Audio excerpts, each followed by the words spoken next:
Hi friends, இன்றைக்கி பார்த்துட்டிங்கன்னா இன்றைக்கி எங்கள் வீட்டில் என்ன சமையல்னு பார்த்தீங்கன்னா சிக்கன் கிரேவி தான் ஃப்ரெண்ட்ஸ். பாருங்கள், சிக்கன் கிரேவி தான் செஞ்சிட்ருக்கேன். 2 நாளைக்கு முன்னே பார்த்தீங்கன்னா சிக்கன் குழம்பு வச்சுருந்துருப்போம். இன்றைக்கி பாருங்கள், வறுத்து அரைச்ச சிக்கன் கிரேவி.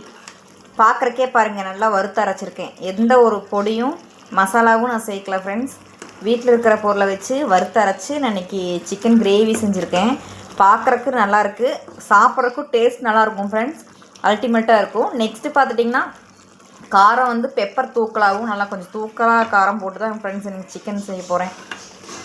சூப்பராக இருக்கும். நானும் ட்ரை பண்ணி பார்த்துருக்கேன், சூப்பராக இருக்குது. நெக்ஸ்ட்டும் அதே மாதிரி செஞ்சு பார்க்கலான்னு செஞ்சுருக்கேன். அதே மெத்தடில் செஞ்சுருக்கேன், நல்லா டேஸ்ட்டாக வந்திருக்கு. இதே நீங்கள் ட்ரை பண்ணி பாருங்கள். லைக் பண்ணுங்கள், ஷேர் பண்ணுங்கள், கமெண்ட் பண்ணுங்கள், சப்ஸ்கிரைப் பண்ணுங்கள். வறுத்து அரைச்ச சிக்கன் கிரேவி.